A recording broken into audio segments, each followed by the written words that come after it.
Disney Lorcana caught my attention right when it dropped. I knew I could spread my love for trading card games with those around me who might otherwise never touch a TCG. It also is just a ton of fun to open the box and enjoy the Disney IP. But if you would have bet me 2 months ago that I would be making this video today, I would have taken that bet so fast your head would have spun. I would have said there's no way this was possible, but it's official. On TCG Player, Disney Lorcana has outsold the latest Magic the Gathering release. Now, I've collected every single sold listing of sealed product for these popular trading card games. Let's go through the numbers and talk about what they mean for the future of both of these communities. And spoiler alert, it's not going to be what you think. Let's go.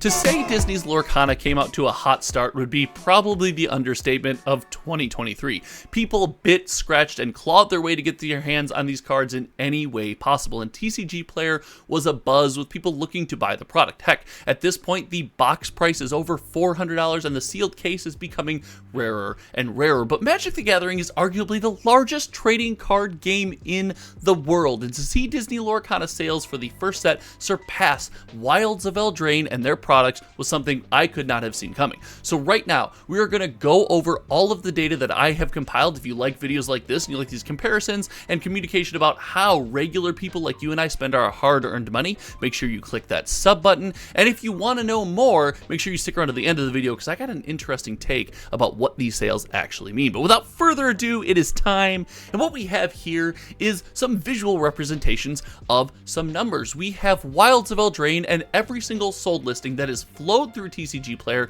when it comes to draft, set, and collector booster boxes. And as you can see here, Wilds of Eldraine was an interesting product, let's put it that way. It was not the most popular standard Magic the Gathering release, but it was a Magic the Gathering release nonetheless. And with that comes a certain level of consistency, especially in the world that we live in now. Heck, I had theorized that on the backs of things like Lord of the Rings Commander Masters and even something upcoming like Doctor Who, the more affordable product with some cool reprints in it would have done better than it has. And, well, I happen to be a bit wrong there, but Disney's Lorcana is something that has blown this product out of the water. As you can see in the far top left, the total number of boxes is just crushing the latest Magic release, and this is up to the same date. These dates were snapshotted on September 11th, the morning of September 11th, right around the exact same time, so the sales should be up to the exact same point. What we have here for Disney Lorcana is more than just the booster box. As Magic presents a multitude of booster boxes meant for opening, Disney Lorcana, we are tracking the booster box, the Illuminator's Trove,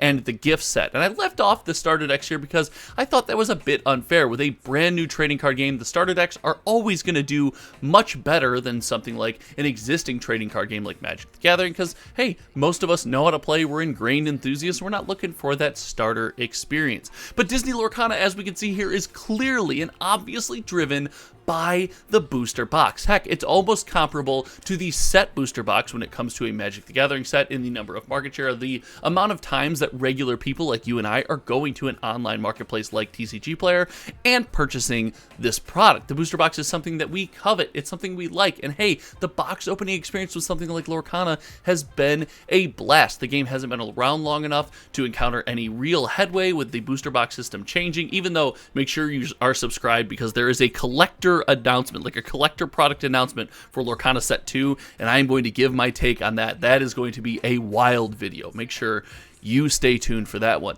But the Lorcana booster box has had its problems with the lack of a seal and the fact that you can reach in and pull a pack out, and the weighable packs. I don't know if we've confirmed that yet or not, but even so, the product continues to sell and is crushing. Now, when it comes to sales data like this, there's a lot of things we can learn, and it's important to note these don't represent the largest portion of sales in their various communities. These products sell better at the local game store level, and they sell in much higher numbers. But this does show how people who are comfortable interacting with the website are spending their money on a set-to-set or game-to-game basis. And when it comes to this, the Lorcana hype has leaned into people buying the booster boxes and the products in mass compared to a standard Magic the Gathering release. Now, there's a couple things going on here. First and foremost, Disney Lorcana allocations were admittedly weird. I think this was a miss by Ravensburger, vastly underprinting and not estimating their demand, but I don't like to be too harsh on them for that one. Not selling the booster boxes on the other hand, That's a big deal in my opinion, but underestimating their demand is something that I definitely don't like. I'm not happy about it, but you couldn't have seen this amount of demand coming. But when it comes to a standard Magic the Gathering release, we are coming at a weird time. Lorcana came at a time where it had no predecessor. It had nothing planned in the future. People were hyped and focused in on one product, whereas Magic the Gathering is often about what's next, what's next, what's next, as we are kind of bound to this rapid release cycle. But that's not to say these Disney Lorcana sales don't matter. I would postulate on a website like TCG Player, where people are used to spending money on trading card games, Disney Lorcana is speaking to the hearts and to the wallets of TCG enthusiasts, people who may have otherwise spent their money on a different game, a different product, or a different booster box altogether. I really do believe that these sales matter in a meaningful way. Now, this doesn't mean that Lorcana is or even is as close to as big as Magic the Gathering. I know that I'm going to get some comments in the comment section, and hey, if you haven't let me know your thoughts in the comment section, make sure you do so at this point, but it does not mean that Lorcana is as big as Magic. Frankly, it can't be. It hasn't been around for long enough, and I don't believe there's enough product in circulation to even make that happen. What this does mean is that there are becoming options, and I do believe Wizards of the Coast and Magic the Gathering have to start picking their spots a little more carefully. Heck, looking back even a year, Wizards of the Coast could release anything, and we were kind of bound to it. There's not a ton of options out there, but with Lorcana impacting the community and TCG enthusiasts in a meaningful way, and in a way that I think is going to become more important and at a greater depth than anything financial. If you want, I'll link that video right here and you can check it out, because of the changing economy and how the rest of the world is constantly moving. I really think Magic's going to have to do a lot of work to keep people involved and pull them back, and that's going to mean high quality product and, in my opinion, hopefully bringing back Standard in a meaningful way. I know that that's not really possible, but hey, listen, I can try.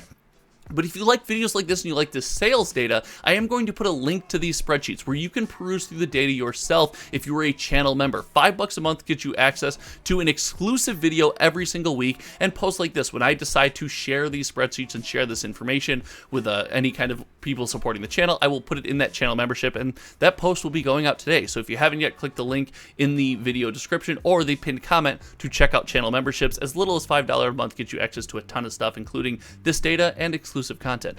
But I think this is meaningful. I think this is a big deal, but I don't think it's the end of Magic the Gathering or like that. There's a lot of factors in play when it comes to Disney Lorcana and its success, and there's a lot of factors in play when it comes to why this Magic the Gathering set hasn't done well. I've talked about that a lot on this channel, but it is really fun to see how people are involved in this Disney Lorcana game and how much they have come to love it. I know I am a big fan. I am happy that you guys are comfortable with me covering it here and there on the channel, because I really am excited to follow how this game goes. And with set 2 already announced, I think the 4 sets a year model is going to satiate a lot of people that may be frustrated with Magic the Gathering's inundated, crazy product release schedule. So I got a lot of theories to talk about. I don't want this video to drone on too long, but I really hope you guys enjoyed. If anything, could you share this video on any social media platform, any popular forum where you engage with trading card game content, either Lorcana or Magic the Gathering? And then again, we are racing to 6,750 subs. You guys already blew past 6,500 subs